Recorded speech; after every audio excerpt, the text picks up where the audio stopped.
Mickey's Christmas Carol first premiered as a special short that was in front of The Rescuers re-release on December 16, 1983 in theaters.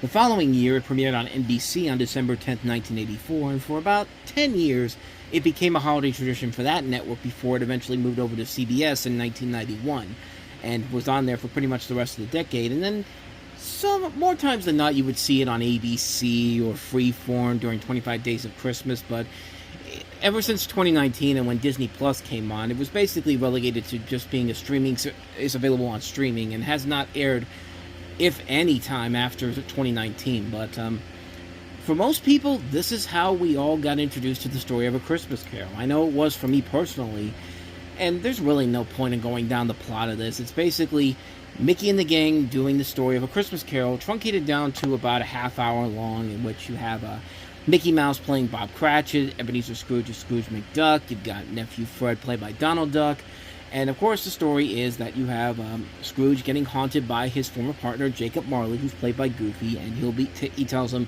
you're going to be visited by the three ghosts of Christmas. The ghost of Christmas Past, who's Jiminy Cricket, the ghost of Christmas Present, who's the giant from Mickey and the Beanstalk, and the ghost of Christmas Future, who's Pete. And you also see all the other characters throughout the special overall, and like I said, for most people, including myself, this is the version of A Christmas Carol we all grew up with. It was our first time seeing this story told, and we had no idea that there was one of so many different versions out there tell this story in general. And overall, this is about as good of a version as you can get. I mean, they do a very good job of truncating the story down into a half an hour segment, which, really think about it, when you look at some of the other versions out there, you've got some versions that are as long as 4+ hours long, specifically like the FX A Christmas Carol version they did with Guy Ritchie in it, which you would think FX and A Christmas Carol would be right on target, especially with a writer like Stephen Knight on board to put this together, and it turns into one of the most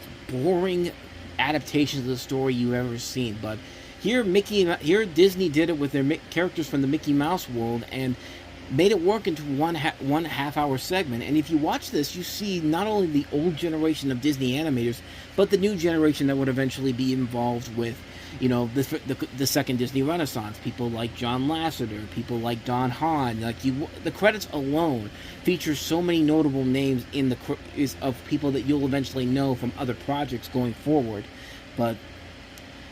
And this is also the first time you hear Alan Young as the voice of Scrooge McDuck. I did not know that, but yeah, this is one of the earliest times you'll hear him as the voice of Scrooge McDuck, and yeah, it just works. It just works really well. And also the first time you hear Wayne Allwine as the voice of Mickey Mouse, who of course would later play that role for the next 3 decades.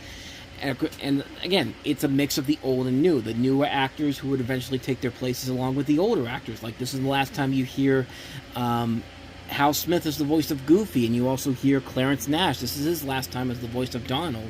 I mean, there's a lot of things to admire about this. The animation overall is really good, and you can definitely tell that this was the beginning of this new trend for Disney going forward into the future, what they will use later on for stuff like Oliver and Company, Little Mermaid, Beauty and the Beast, Aladdin, etc., Rescuers Down Under, just to name a few.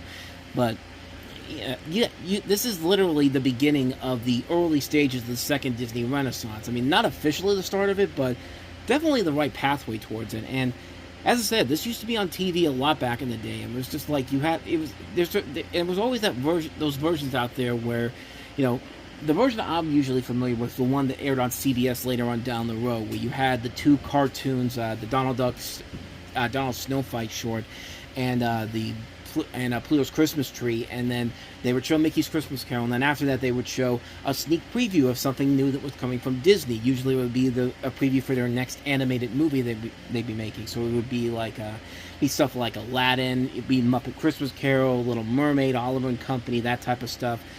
I didn't know until very late down the road that NBC had a completely different version of it, where it was 3 shorts. Because you'd have the 2 shorts I mentioned before, and then you'd have the Goofy skiing short in between is after that. But because they wanted to add in that segment where they show off a sneak preview of the new Disney projects, you would not have that in the original NBC version. So I didn't know that until very late on down the road. But well, like I said, this is about as good of an adaptation of A Christmas Carol as you can get. And it's not afraid to be a little, get emotional at times. Like I said, it has those moments where it does pack in enough emotions. Like, it's one of the rare times you see Mickey Mouse crying, and it's just like, it feels odd, but at the same time, it makes sense because, yeah, his kid is dead in this. I mean, Tiny Tim is his son in here, and it's cool to see. It's cool to see them go down that route. And there's this great imagery that still just holds with you. I mean, the coffin scene at the end with Scrooge is just like trying to hold on and like not fall in. Like that's an image that still holds up to you if you watch the special as many times as I have. But what more can you say, man? It's another one of those specials that really is not that much more you can add to it that hasn't already been said already. Mickey's Christmas Carol, one of my personal favorite adaptations of the story, and certainly not the last one we'll be covering on this show, not by one bit.